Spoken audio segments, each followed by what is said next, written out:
يا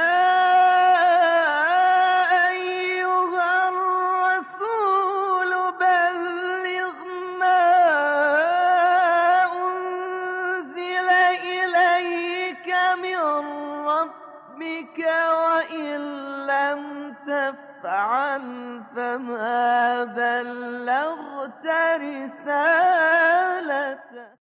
Pada zaman Imam Hussein, sunnah para sahabat mulai menggantikan sunnah Rasulullah Shallallahu Alaihi Wasallam, dan Imam Hussein bangkit untuk mengembalikan kembali sunnah Rasulullah itu kepada sunnah yang asli dengan mengorbankan darahnya dan keluarganya. Karena itu juga pada setiap Arba'in, hari ke-40-nya, kita memperingati Imam Hussein dengan kembali bertekad untuk melanjutkan sunnah Rasulullah Shallallahu Alaihi Wasallam. Dan kalau kita ketemu ada sunnah sahabat yang bertentangan dengan sunnah Rasulullah, tinggalkanlah sunnah sahabat itu. Tapi kalau sunnah sahabat itu melanjutkan sunnah Rasulullah, kita wajib mengikutinya. Bukan karena sahabatnya, tetapi karena sahabat itu termasuk orang-orang yang mengikuti sunnah Rasulullah Shallallahu Alaihi Wasallam. Karena itu dalam Al-Quran kan disebutkan walladzina tabauhum bi ihsan, orang-orang yang mengikuti mereka dengan berbuat baik, dengan melakukan kebaikan. Kalau kita mengikuti perintah, tidak ada contoh pun, kita harus melakukannya. Jangan menganggap bahwa seluruh sunnah itu harus ada contohnya. Kalau ada perintah saja dari Nabi, itu kita harus ikuti, walaupun Nabi tidak mencontohkannya. Beliau bersabda misalnya, beliau memerintahkan kita untuk berziarah ke kuburannya. Beliau berkata, man zaroni mayyitan kana kaman zaroni hayyan. Siapa yang berziarah kepadaku setelah aku meninggal dunia, sama pahalanya seperti yang berziarah kepadaku ketika aku masih hidup. Rasulullah menyuruh kita untuk menziarahi kuburan beliau sekarang ini. Dan percayalah bapak-bapak dan ibu-ibu, Rasulullah tidak pernah mencontohkan ziarah ke kuburannya pada waktu hidupnya. Itu sudah tidak mungkin. Jadi kita tiru itu bukan karena beliau mencontohkan, tapi karena beliau memerintahkannya kepada kita semua. Misalnya Rasulullah melarang kita menyakiti tetangga, bukan karena beliau pernah mencontohkannya menyakiti tetangga, kemudian ditegur Allah Subhanahu wa Ta'ala. Ini perdebatan kecil, mudah-mudahan kawan kita yang beragama Nasrani tidak mendengarkan kita. Jadi satu saat saya berdebat dengan seorang pendeta orang Amerika yang tiba-tiba bukan tersesat, emang berdasarkan dia saja, tapi tiba-tiba terdampar di Masjid Salman. Dan waktu itu saya sedang memberikan ceramah kepada anak-anak Salman. Dulu kan jemaah saya pertama di Masjid Salman itu. Yang saya didik sekarang ini, banyak yang jadi pemimpin-pemimpin politik. Kebanyakan malah yang dahulu saya latih di latihan mujahid dakwah itu jadi tokoh-tokoh partai Islam. Malah kebanyakan sekarang di PKS. Kader-kader kita. Tiba-tiba muncullah itu orang bule. Kata dakwah itu di tengah-tengah jemaah Salman. Anak-anak Salman mungkin seperti Umar bin Khattab. Mereka datang kepada saya seperti Umar bin Khattab dulu datang kepada Rasulullah. Ya Rasulullah, apa aku potong saja lehernya? Gitu. Apa adribu unuqah? Jadi mereka mau mengeroyok itulah. Oh jangan, jadilah suruh dia kasih ceramah di sini. Tempat kita panggil, suruh memberikan ceramah di situ. Dan memberikan ceramah bahwa kita harus meniru Kristus. Imitatio Christi, kata. We have to imitate Christ. Christ is the best example. Kata Kristus adalah contoh yang baik buat kita. Lalu saya berkata kepada beliau, kita sangat memuliakan Kristus. Tidak ada bedanya antara Anda dengan kita. Kita sangat memuliakan Kristus dan tidak boleh merendahkan Kristus. Tidak boleh menghinakan beliau. Kita juga disuruh beriman kepada Nabi Isa dan beriman kepada kitab yang dibawanya. Kita itu termasuk, kita harus beriman kepada Nabi Isa dan beriman kepada Injil yang dibawanya. Wah, dia terkagum-kagum. Benar, benar saya bilang. Bedanya Anda dengan kita menghormati Kristus, Anda tidak menghormati Rasulullah Shallallahu Alaihi Wasallam. Itu aja bedanya kita. Kita berakhlak mulia, Anda tidak. Tapi saya bilang, Kristus yang kita ikuti itu adalah Kristus tidak seperti yang digambarkan di dalam kitab suci Anda. Kalau dia tanya, mana kata? Misalnya, itu pernah Kristus sedang mengajar kepada murid-muridnya, kemudian ibunya datang memanggil-manggil Kristus, dan Kristus tidak melayaninya. Dia memperhatikan muridnya saja, mengabaikan ibunya. Nah, kita tidak, dan kita mengira Kristus tidak mungkin begitu. Karena Kristus adalah orang yang menurut Al-Quran sejak bayi, ketika orang-orang tanya kepada Maryam yang tiba-tiba membawa Nabi Isa, lalu Nabi Isa langsung bicara, sejahteralah bagiku ketika aku lahir, ketika aku mati, dan ketika aku dibangkitkan kembali. Aku adalah seorang nabi yang diperintahkan untuk menegakkan sembahyang dan untuk berkhidmat kepada ibuku. Dan mungkin orang yang misi kenabiannya berkhidmat kepada ibu berbuat seperti itu, mengabaikan ibunya hanya karena keasikan mengajar. Dan dia tidak bisa jawab itu. Terus yang kedua, saya bilang, itu Kristus itu pernah datang kepada Kristus, ada orang yang kemasukan setan. Lalu oleh Kristus, setannya itu dikeluarkan. Dan dia menyebutkan, oh iya itu ada dalam Matius pasal sekian, sekian. Saya sih tidak hafal itu. Kemudian Kristus mengeluarkan setan itu dan memasukkan roh setan itu kepada babi, sehingga babi itu berguling-guling seperti kena narkoba karena kemasukan setan ke dalamnya, sampai akhirnya jatuhlah, mati semua. Lalu kata dia, what's wrong with that? Apa salahnya? Ya itu salahnya kalau mau mengusir setan itu ya jangan mengganggu harta orang lain. Kasihan tuh kan pemilik babinya, jadi kehilangan hartanya. Kenapa tidak dibuang aja ke planet yang sejauh-jauhnya? Kenapa harus dimasukkan gitu? Dan dia juga tidak bisa menjelaskan. Nah, yang ketiga yang dia bisa jelaskan, yang ada hubungannya dengan pembicaraan kita, itu Nabi Isa salamullahi alaihi pernah diganggu oleh setan, digoda oleh setan, sampai 3 kali setan membawanya ke puncak bukit, ditawari dunia kepada dia, dan Nabi Isa menolaknya. Tapi dia sempat juga ikut setan sampai 3 kali. Kemudian kata pendeta itu, yaitu Yesus memberikan contoh kepada kita bahwa dalam hidup kita ini kita diganggu setan terus menerus, dan karena itu di ujungnya Yesus menolaknya. Jangankan kita, itu Yesus saja diganggu setan, apalagi kita. Yesus sudah memberikan contoh bahwa tawaran dunia yang ditawarkan setan itu harus kita tolak. Tapi saya bilang, itu Yesus juga memberikan contoh, ikut dulu setan sampai 3 kali. Kenapa harus dalam kali yang ketiga? Kenapa tidak kali yang pertama langsung menolaknya? Kenapa? Nah, jadi menurut saya itu Rasulullah kalau mengajarkan sunnah untuk tidak misalnya mengikuti setan, tidak usah dicontohkan oleh Nabi Shallallahu Alaihi Wasallam. Yang begitu itu tidak usah dicontohkan, sudah aja disampaikan begitu. Kalau kamu begini, kamu jangan lakukan itu. Nah, karena itu saya tidak menerima sebuah hadis yang meriwayatkan bahwa Nabi pernah salah, lupa rakaat Nabi Shallallahu Alaihi Wasallam itu lupa. Jadi beliau itu salat, kata periwayat hadis saya lupa apa itu, salat zuhur atau salat asar. Saya lebih percaya kepada periwayat hadis itu yang pelupa ketimbang Rasulullah. Dia berkata Rasulullah itu lupa waktu itu salat zuhur atau salat asar. Beliau sholatnya 2 rakaat. Jadi kita menegur beliau, ya Rasulullah, apakah engkau kurangi sholat? Bukan, kata, aku Nabi yang tidak pernah lupa dan tidak pernah salah, kata. Tapi tadi engkau hanya sholat 2 rakaat. Kemudian Rasulullah melanjutkan lagi 2 rakaat lagi dan sujud sahwi. Nah, perintah sujud sahwi itu katanya sunnah Rasulullah kalau kita lupa.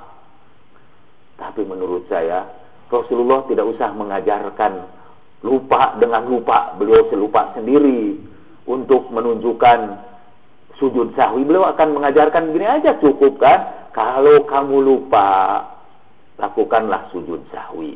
Tidak perlu beliau mencontohkannya. Karena apalagi beliau sendiri berkata, aku Nabi dan tidak pernah lupa. Bari lupa.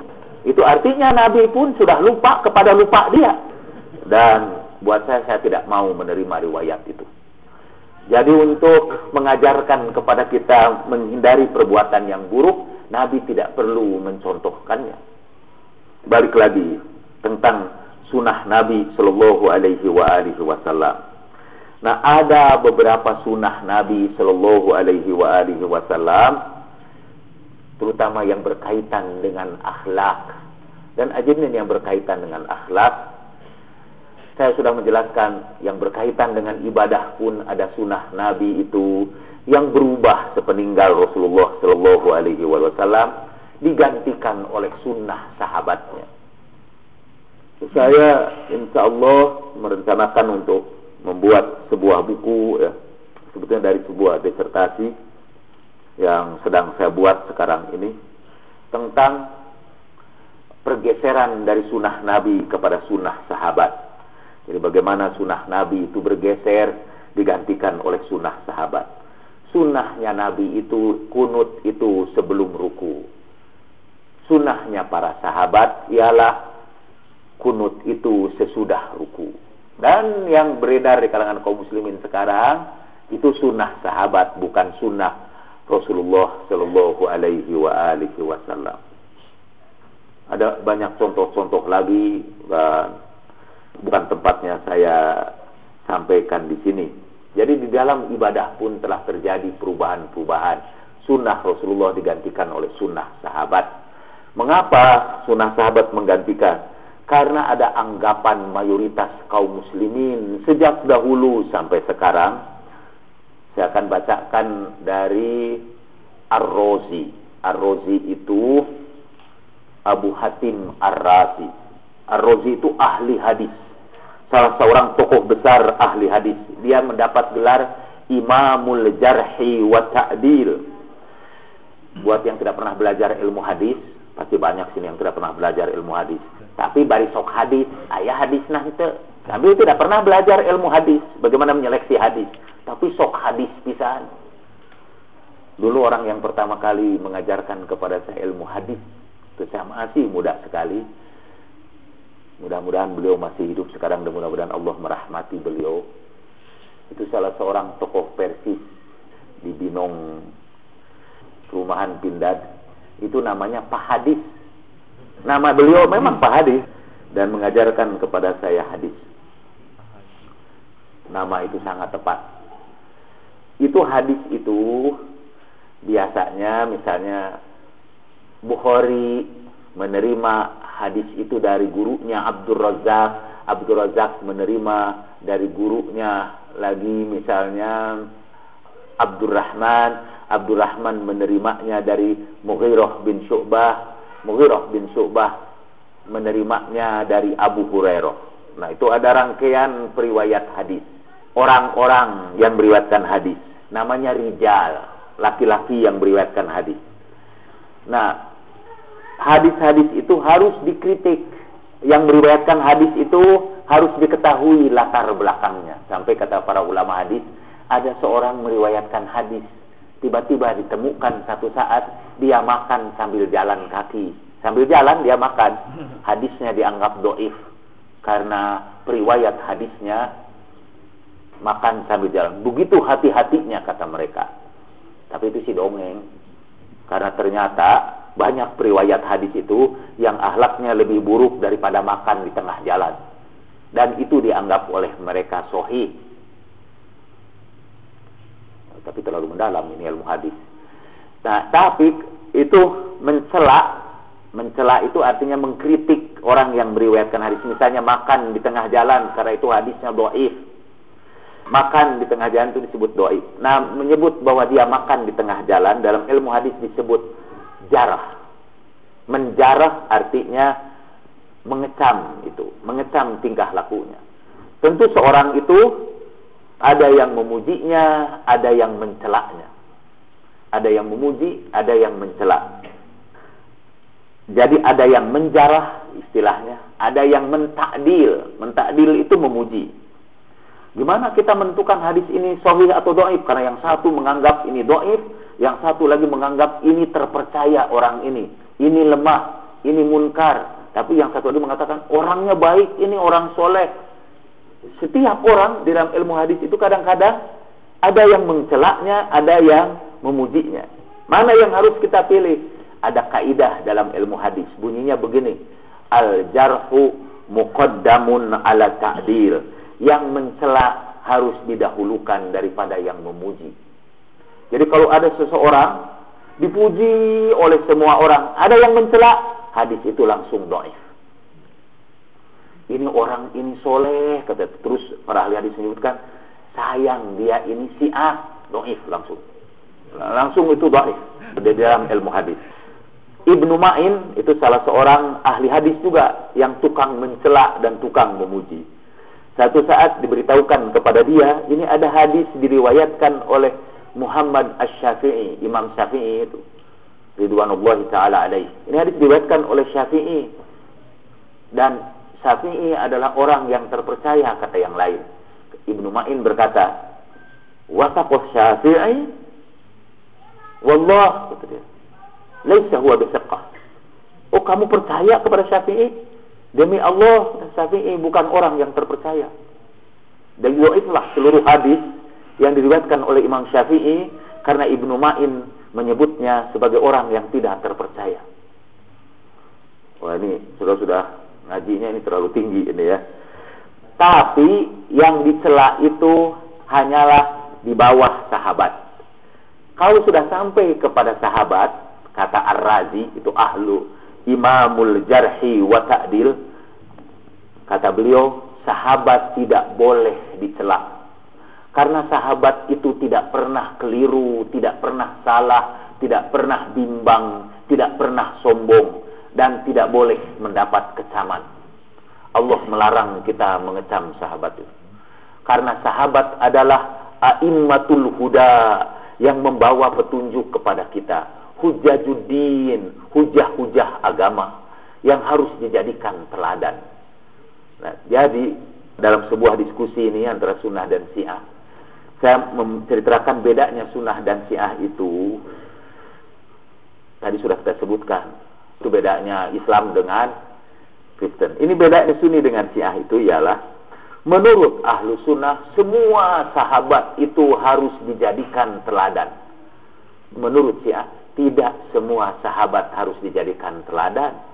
Hanya sahabat yang baik saja yang harus dijadikan teladan. Kita tidak bisa mengatakan kepada Rasulullah, semua tingkah laku Rasulullah itu harus jadi teladan. Tidak bisa kita mengatakan, tidak, yang harus jadi teladan itu tingkah laku Rasulullah yang baik saja, kalau tingkah laku beliau yang buruk. Karena Rasulullah tidak pernah buruk, tidak pernah salah. Begitu pula ini sahabat-sahabat Nabi menurut ahlu sunnah. Sahabat Nabi itu selalu benar. Selalu bisa dijadikan teladan. Harus mencontoh Nabi SAW. Kata orangnya, tidak seluruh sahabat Nabi. Lalu mereka memberikan contoh ayat-ayat Al-Quran yang mengecam sahabat-sahabat Nabi SAW. Misalnya, itu para sahabat pernah bubar meninggalkan sholat Jumat karena ada hiburan dan ada perdagangan. Idza ra'au tijaratan aw lahwan infadhu ilaiha wa tarakuka qa'ima. Para sahabat pernah bubar, Nabi sedang sholat itu. Apakah itu harus dijadikan teladan?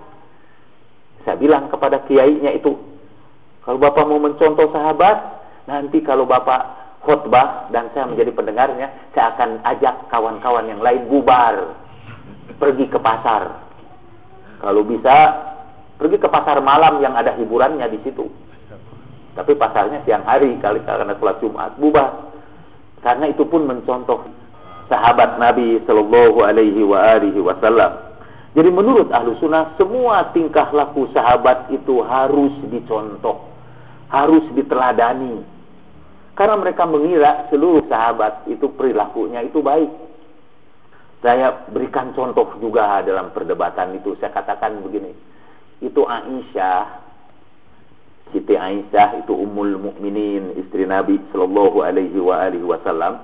Setelah Rasulullah meninggal dunia, beliau menjadi ustazah, mengajarkan agama kepada para santri-santrinya. Tentu ada santri-santrinya yang sangat dekat kepada beliau. Dan itu di dalam Islam tidak boleh kan laki-laki dengan perempuan, walaupun dia ustazah, berdua-duaan, walaupun mengajar agama sekalipun. Kalau orang itu bukan muhrim, maka kemudian Aisyah memberikan fatwa. Fatwanya berdasarkan hadis, kata Aisyah. Dahulu ada maula Abi Huzaifah yang diurus oleh keluarga Huzaifah. Diurus sejak kecil itu. Sejak kecil diurus sampai besar, sampai dewasa. Nah, setelah dewasa, si anak itu kalau masuk ke rumahnya, karena dia bukan muhrim, dia kan anak orang lain, si ibu asuhnya terpaksa menutupkan kerudungnya dan tidak bisa membukanya. Ada ribet lah katanya nih. Karena itu anak saya, karena sekarang tiba-tiba saya harus memakai kerudung karena dia bukan muhrim. Kata Aisyah, ini menurut cerita Aisyah. Lalu ibunya mengadu kepada Rasulullah sallallahu alaihi wasallam, dan Rasulullah menyarankan supaya dia menjadi muhrim. Lalu kata Rasulullah, sudah kamu susui saja anak asuh itu supaya menjadi muhrim. Maka dalam Musnad Ahmad, di dalam Al-Muwatta, hadis itu tercantum dalam bab Ar-Radha'ah fil Kabir, menyusui yang sudah dewasa. Kemudian Aisyah memerintahkan kepada seluruh ummul mukminin, seluruh istri-istri Nabi, ini janda-janda Nabi, untuk menyusukan orang-orang dewasa yang mau belajar agama kepada mereka. Tidak seorang pun dari ummul mukminin yang mau mematuhi perintah Aisyah itu. Kalau itu sunnah sahabat, karena disampaikan oleh Aisyah, saya bilang, di situ itu kebetulan ada juga doktor-doktor yang perempuan. Nah, ini para ustadzah di sini ini dibolehkan untuk menyusui murid-muridnya supaya bisa mengajar lebih intensif. Semua orang menjerit itu kan. Itu sunnah sahabat. Nah, apakah kita harus meneladani semua sunnah sahabat seperti itu? Dan karena hadisnya diriwayatkan oleh Aisyah, kita tidak boleh mengkritik Aisyah. Tidak boleh mengkritik Aisyah. Seluruh hadis yang dibawa oleh sahabat harus kita terima kalau di bawah sahabat itu orang-orangnya terpercaya. Karena sahabat tidak boleh dikritik. Orang Syiah berkata, kalau mendengar berita dari sahabat, harus kita cek juga ini, harus kita studi dengan kritis juga itu. Itu buku saya Al-Mustafa itu, dikecam habis-habisan. Isinya ini bohong melulu, padahal isinya hadis-hadis aja. Ya syukur kalau begitu saya bilang. Emang hadis itu saya kritik, dan kalau dia sebut itu isinya bohong melulu, saya setuju emang. Karena hadis-hadis itu kan diriwayatkan oleh para sahabat, walaupun ada terdapat di dalam Sahih Bukhari. Tapi buat saya itu riwayat yang tidak boleh kita teladani. Menurut orang-orang Syiah, yang harus kita teladani itu tidak seluruh sahabat, tapi hanya sebagian sahabat yang disucikan Allah Subhanahu wa ta'ala. Dalam perbincangan itu, dalam diskusi itu, tokoh-tokoh dari Ahlu Sunnah berteriak, kalau kita ini sudah mengecam sahabat, lalu dari siapa lagi kita ini akan mengambil syariat Islam? Dari siapa lagi kita harus mengambil agama kalau sahabat itu sudah dikecam, kata dia. Dia lupa, tidak seluruh sahabat itu dikecam, kan? Ada sekelompok sahabat yang sangat baik, yang harus kita jadikan teladan. Itulah yang harus kita tiru. Tidak usah takut kehilangan tokoh yang harus kita tiru.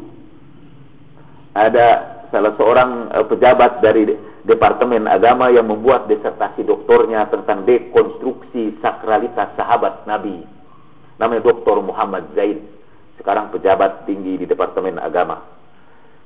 Beliau dalam diskusi membawa kitab-kitab. Lalu kata beliau, Beliau ini dianggap harus menengahi diskusi antara Sunni dan Syiah. Ini sebagai peneliti aja tentang sahabat Nabi. Jadi menurut Syiah, sahabat Nabi itu ada yang baik, ada yang buruk. Menurut Sunni, sahabat itu seluruhnya baik, seluruhnya suci lah sahabat itu. Nah, dia mestinya menengahi. Kalau menengahi saya tidak tahu. Yang tengah-tengahnya apa? Sebetulnya yang tengah-tengahnya itu Syiah. Karena ada dua kelompok. Sunni menganggap seluruh sahabat itu baik. Khawarij menganggap seluruh sahabat itu buruk. Syiah yang di tengah-tengah. Sahabat itu ada yang baik, ada yang buruk. Pak Zain juga rupanya bingung. Lalu dia bawa 4 kitab. Lalu dia bawa. Ini kitab ini namanya Mujtama'u Yathrib. Ditulis oleh seorang ahli sunnah di Mesir. Masyarakat Yathrib, masyarakat Madinah. Bapak-bapak, kalau saya baca ini serem, kata dia. Tentang tingkah laku para sahabat itu serem. Buku ini menggambarkan perilaku sahabat-sahabat Nabi. Serem, kata dia. Simpan lagi. Terus dia bawa lagi satu buku lagi. Apalah nama buku itu? Ini juga kalau saya baca, serem, ngeri, kata dia. Saya bawa lagi, ada 4 buku. Sampai ada yang orang teriak gitu. Kalau serem kenapa harus dibaca, kata dia. Kenapa harus dibawa-bawa ke sini? Gitu. Saya baca itu buku itu Mujtama' Yathrib yang kata dia serem itu. Begitu saya baca beberapa buah, serem ini. Luar biasa itu serem. Maka yang begitu itu juga harus kita jadikan teladan. Bedanya Sunni dengan Syiah itu ialah menurut Syiah orang yang suci dan harus kita teladani itu hanya ada 14. Satu Nabi Shallallahu Alaihi Wasallam, kedua Sayyidah Fatimah, ketiga Imam Ali, keempat Imam Hasan, kelima Imam Husain, lalu 9-nya lagi saudara lanjutkan sendiri. Kalau tidak hafal sampai itu, saudara belum lulus dari pengikut Imam Ali. Nah, itu hanya menurut ahli sunnah yang suci itu, yang seluruh perilakunya baik dan harus dijadikan teladan dan menjadi imam mereka, a'immatul huda, menurut Ar-Razi tadi itu jumlahnya ada 114.000 orang sahabat Nabi. Pasti lebih sulit mempertahankan kesucian 114.000 orang daripada angka 14-nya aja. Itu lebih mudah. Saya bisa membuktikan bahwa yang 14 itu suci dan patut dijadikan contoh. Saya tantang saudara, apa ada perilaku dia yang tidak bisa kita contoh. Tapi dari 114.000, saya malah bisa menghasilkan 114.000 contoh yang tidak boleh diikuti. Nah, masih dalam Mujtama'u Yathrib. Buat saudara yang tadi mau tahu gimana seremnya itu, di situ dikisahkan ada seorang sahabat Nabi Sallallahu Alaihi Wasallam pulang dari bepergian, pulang dari safar, pulang dagang, malam-malam datang ke rumahnya, ia memergoki istrinya, sedang begituan dengan lelaki yang lain, dan dia menyaksikan itu, dia biarkan itu, istrinya, kemudian dia tidur di tempat yang lain. Pagi-pagi dia melapor kepada Rasulullah Sallallahu Alaihi Wasallam, ya Rasulullah, kata ra'aituhu bi'ainayya, aku melihatnya dengan mataku sendiri, gitu. Istriku sedang melakukan begitu. Panggil istrinya oleh Rasulullah Sallallahu Alaihi Wasallam. Dia tidak ngaku tentu.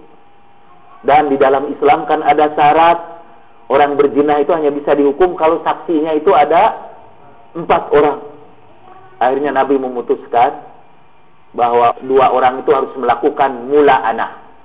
Mula'anah itu saling melaknat. Laknat kepada dia kalau dia dusta. Laknat kepada saya kalau saya dusta. Laknatullahi alaiha in kanat minal kadzibin, atau laknatullahi alayya in kuntu minal kadzibin. Pokoknya begitu. Itu namanya mula'anah. Sampai dalam hukum fikih ada yang namanya li'an. Li'an itu syarat itu. Jadi itu perilaku sahabat Nabi. Dan perempuannya itu tentu sahabat Nabi juga. Itu definisi sahabat Nabi itu kan yang berjumpa dengan Nabi dan beriman kepadanya dan mati dalam keadaan Islam. Itu definisi sahabat Nabi. Dia sahabat. Ada lagi sahabat yang cerita, Ada perempuan mau salat, dan itu ada dalam kitab-kitab hadis, Pak. Ada perempuan mau salat, tapi tolong yang ini jangan disebarkan kepada di luar pengajian ini. Yang lain belum siap itu menerima ini. Nanti bisa gila.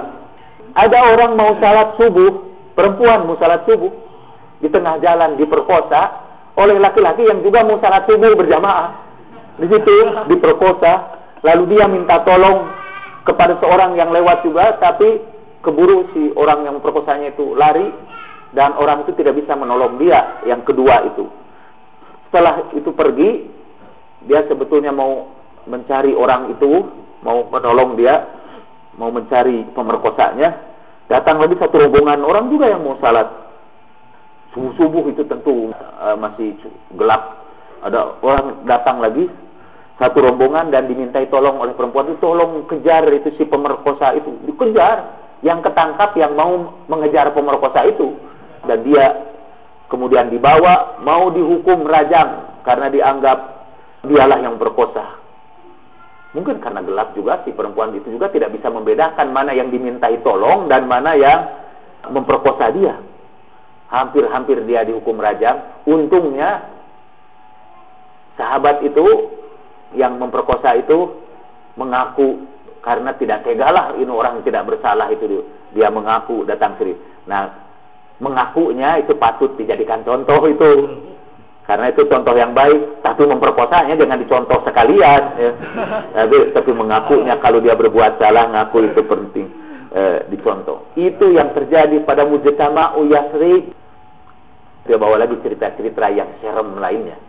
Tapi itu hanya sekedar menunjukkan bahwa tidak seluruh perilaku sahabat itu harus kita tiru. Saya juga baru dengar dari Dr. Muhammad Zain bahwa Khalid bin Walid itu membunuh Malik bin Nuwairah karena dia sebetulnya sudah lama jatuh cinta kepada istri Malik bin Nuwairah yang sangat jelita. Dan ketika Khalid bin Walid datang itu kan diperintahkan oleh Abu Bakar untuk mengambil zakat dari Malik bin Nuwairah. Dia langsung membunuh Malik bin Nuwairah siang harinya dan malam harinya menikahi istrinya tanpa menunggu iddah. Dari Muhammad Zain kata disebutkan bahwa sebetulnya ini kisah cinta segitiga katanya ini. Jadi dia mencintai istrinya Malik bin Nuwairah, istri Malik bin Nuwairah mencintai Malik. Akhirnya dibunuh. Kalau itu dijadikan teladan, kata Dr. Muhammad Zain, kalau kita cinta, dalam cinta segitiga, bunuh itu suaminya. Lalu langsung kita nikahi istrinya malam itu juga. Ini juga contoh dari sahabat Nabi Sallallahu Alaihi Wasallam. Nah, for your information, kepada bapak-bapak untuk menutup pembicaraan ini, jadi pada zaman Imam Hussein, sunnah para sahabat mulai menggantikan sunnah Rasulullah Sallallahu Alaihi Wasallam. Dan Imam Hussein bangkit untuk mengembalikan kembali sunnah Rasulullah itu kepada sunnah yang asli dengan mengorbankan darahnya dan keluarganya. Karena itu juga pada setiap Arba'in, hari ke-40-nya, kita memperingati Imam Hussein dengan kembali bertekad untuk melanjutkan sunnah Rasulullah Sallallahu Alaihi Wasallam. Dan kalau kita ketemu ada sunnah sahabat yang bertentangan dengan sunnah Rasulullah, tinggalkanlah sunnah sahabat itu. Tapi kalau sunnah sahabat itu melanjutkan sunnah Rasulullah, kita wajib mengikutinya. Bukan karena sahabatnya, tetapi karena sahabat itu termasuk orang-orang yang mengikuti sunnah Rasulullah Sallallahu Alaihi Wasallam. Karena itu dalam Al-Quran kan disebutkan walladzina taba'uhum bi ihsan. Orang-orang yang mengikuti mereka dengan berbuat baik, dengan melakukan kebaikan. Kita hari ini memang rada serius pembicaraan kita, mendalam. Mungkin kan tidak seluruh yang ngaji itu sebetulnya mau mempelajari ilmu hadis seperti itu, apalagi yang sulit-sulit begitu. Lalu apa bahan pelajaran yang bisa kita ambil setelah pengajian ini? Satulah, berhati-hatilah kita untuk menerima hadis-hadis hatta dari sahabat sekalipun. Kita harus gunakan pikiran yang kritis. Sebagai contoh saja, untuk meningkatkan ilmu kita, belilah buku saya Al-Mustafa. Yang sekarang ini dikembalikan dari toko-toko buku karena tidak ada pembelinya katanya. Dikembalikan kepada penerbitnya. Jadi penerbitnya juga belum mau mengeluarkannya. Jadi kalau sudah cari toko buku sekarang tidak ada. Katanya menunggu bulan Maulid nanti dikeluarkan lagi. Nah, kalau nanti terbit tolong beli itu. Itu pesan yang kedua. Ini ada pesan yang ketiga nih. Memang kadang-kadang di zaman Rasulullah Shallallahu Alaihi Wasallam, Rasulullah itu menghormati sahabat-sahabatnya itu kadang-kadang bukan karena akidahnya juga, bukan karena mungkin ibadahnya. Sampai Rasulullah pernah memerintahkan agar seorang sahabat yang rajin sholat, yang ibadahnya sangat khusyuk untuk dibunuh karena akhlaknya yang buruk, yaitu karena dia sombong, merasa diri paling benar, dia suruh bunuh. Walaupun dia itu sahabat Nabi Sallallahu Alaihi Wasallam, sebenarnya diriwayatkan dalam Musnad Ahmad. Kemudian kadang-kadang Rasulullah juga memberikan penghargaan kepada orang Yahudi yang akhlaknya baik, lebih daripada penghargaan kepada orang Islam yang akhlaknya buruk. Setelah perang Khaybar, ada beberapa orang Yahudi yang dihukum mati. Jadi dia dibariskan satu persatu dihukum mati oleh Rasulullah Shallallahu Alaihi Wasallam. Kemudian ada seorang di situ, ada seorang Yahudi. Rasulullah didatangi oleh malaikat Jibril. Kata malaikat Jibril, Assalam, katanya, yulqi ilaika assalam. Allah assalam, sang penyelamat, menyampaikan kepadamu salam. Dan ia menyuruh engkau, ya Rasulullah, untuk membebaskan Yahudi itu, si Fulan ibni Fulan. Karena dia ini orang yang suka membantu orang lain, menolong orang yang kesusahan, memberikan pekerjaan kepada orang yang tidak punya pekerjaan. Puji-pujilah, dia ini orang yang dermawan, bebaskan dia. Lalu Rasulullah mendatangi orang Yahudi itu. Aku harus membebaskan kamu karena baru saja Allah Subhanahu wa taala memerintahkan kepadaku bahwa Allah mencintai kamu karena kedermawanan kamu. Lalu kata orang Yahudi itu berkata, betulkah Tuhan mencintai aku? Benar, kata. Lalu kemudian dia dibebaskan dan dia masuk Islam. Dia juga terharu juga bahwa ternyata Tuhannya Islam sangat menghargai orang karena kedermawanannya, bukan karena agamanya. Kan Tuhan-Tuhan bapak-bapak dan ibu-ibu itu Tuhan yang hanya menghargai orang karena agamanya. Tapi Tuhan saya itu Tuhannya Rasulullah Shallallahu Alaihi Wasallam. Jadi yang sangat menghargai orang yang berakhlak baik, dan itu bisa menghapuskan dosa-dosanya. Itu berdasarkan hadis-hadis. Dan untuk penutup yang bisa dijadikan pelajaran ini, sekali lagi untuk meniru perilaku sahabat yang baik itu. Yang sekarang ini bukan perilaku sahabat, ini cerita. Ini true story, tapi boleh percaya, boleh tidak, karena ini bukan hadis. Jadi di Teheran ada seorang pembantu rumah tangga lah, yang gajinya kecil, dia bantuin orang lain, laki-laki ini. Karena perempuan yang menjadi pembantu rumah tangga paling banyak terdapat di Indonesia. Di seluruh alam semesta, perempuan yang menjadi pembantu itu yang paling banyak terdapat di Indonesia. Teheran itu pembantunya laki-laki.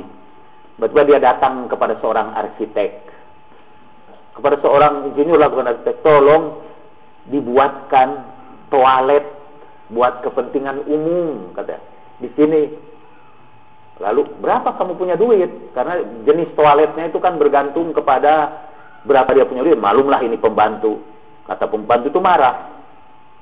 Kamu jangan mikirin duit, itu saya.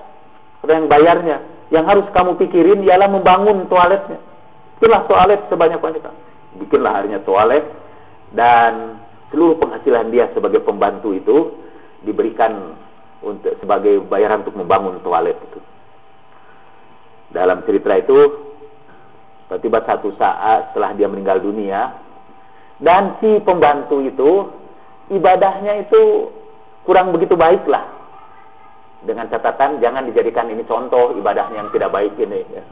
Jadi dia itu banyak meninggalkan sholat dan tidak sempat mengkodok semua sholatnya. Ini karena Syiah kan ada percaya sama kodok. Ya kalau meninggalkan sholat itu tidak langsung disebut kafir, tapi hanya tidak sempat mengkodoknya saja. Nah ini ada seorang ulama katanya di Teheran bermimpi melihat si pembantu itu sudah meninggal dunia dan berada di Wadi Salam. Dalam kepercayaan orang Syiah di Najaf di Irak itu ada satu tempat transitnya roh-roh yang akan masuk surga. Jadi kalau roh itu masuk surga, itu ditempatkannya di lembah yang namanya Wadi Salam. Ini sih tidak usah dipercayai. Ini kepercayaan orang-orang awam. Tapi ulamanya juga banyak percaya. Jadi dia itu berada di Wadi Salam. Dia heran. Ini pembantu yang jarang sholat kok ini tiba-tiba berada di Wadi Salam. Lalu si pembantu itu cerita. Jadi ketika dia tanya, kenapa kamu berada di sini? Si pembantu itu malah berkata di alam sana itu, aku juga bersyukur engkau bisa datang dan bertanya kepadaku. Aku mau menyampaikan terima kasih kepada seorang ulama yang masih hidup. Sampaikan kepada dia terima kasihku karena dia sudah membayarkan seluruh qada salatku. Sehingga Allah tempatkan aku di sini. Ceritanya bangunlah orang itu, dicari ulama itu, atas dasar apa juga dia mengkodokkan salat itu, dari mana itu? Ulama itu kok rajin mengkodokkan salatnya. Datangi ulama itu, dan ulama itu berkata bahwa dia juga pernah bermimpi. Dalam mimpinya dia berjumpa dengan Imam Ali salamullahi alaihi, dan Imam Ali mengatakan, kalau engkau betul-betul engkau mencintai aku, katanya, bayarkanlah kodok si fulan ibni fulan itu, si pembantu itu, karena dia sudah membangun sebuah tempat bagi kepentingan masyarakat luas, yaitu sudah membuat jamban untuk kepentingan umum karena amal solehnya itu. Kemudian jadi dia dicintai oleh Imam Ali. Kalau kamu ingin bergabung dengan para pecinta Imam Ali, bayarkan kodok dia. Itu saya baca itu, kisah itu terharu. Tapi sekali lagi bukan hadis ini. Tapi memang dalam mazhab Ahlul Bait, keutamaan itu antara lain diukur lebih banyak dari sumbangan kita kepada kemanusiaan. Kalau bapak dan ibu meninggal dunia, sekarang kira-kira apa yang bakal menjadi peninggalan kita yang akan bermanfaat bagi orang banyak sepeninggal kita? Itu insya Allah itu yang mengantarkan kita ke surga. Nah kalau pengajian saya ini terlupakan, cuma yang ingat itu bagian terakhir aja, itu udah cukup. Apalagi kalau kemudian diamalkan. Keun teu nanaon teu debat jeung batur oge perihal sahabat Nabi. Asal paling tidak kita contohlah perilaku sahabat yang baik. Sebenarnya berkaitan dengan ini itu ialah sahabat Talhah itu yang pernah saya ceritakan di sini, yang memberikan tanah di sekitar masjid untuk Rasulullah Shallallahu Alaihi Wasallam sebagai hadiah untuk ibunya. Nah itu sahabat yang patut dicontoh. Karena sebelum meninggal dunia, ia meninggalkan tanah yang dipergunakan sekarang jadi bagian dari Masjid Nabi. Dan di situ jutaan kaum muslimin sepanjang sejarah salat di situ. Dan seluruh pahalanya mengalir kepada Talhah yang mensedekahkan itu. Dan mengalir kepada ibunya yang untuk ibunya Talhah bersedekah di tempat itu. Marilah kita tiru perilaku sahabat yang baik. Perilaku dari di antara kelompok yang jelas pasti sahabat yang baik adalah para imam Ahlul Bait alaihimussalatu wassalam. Saya kira di ujung ini kita akan membaca doa ziarah kepada Imam Husain, kepada Rasulullah Shallallahu Alaihi Wasallam, kepada Sayyidah Fatimah, kepada Imam Ali, kepada Imam Hasan, dan khususnya kepada Imam Husain. Kita nanti juga akhiri dengan mendoakan karib kerabat kita, keluarga kita, orang-orang yang terdekat dengan kita, orang-orang yang kita kenal yang sekarang ini sedang menderita sakit atau mendapat musibah. Mudah-mudahan Allah berikan kesembuhan kepada penyakitnya, kesabaran untuk menanggung musibah, dan menggantikan semuanya dengan anugerah Allah yang lahir dari kasih sayangnya.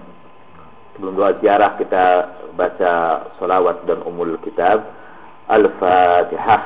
A'udzubillahi minasyaitonir rajim. Bismillahirrahmanirrahim. Alhamdulillahirabbil alamin. Ar-Rahmanir Rahim, Maliki Yaumiddin, Iyyaka na'budu wa iyyaka nasta'in.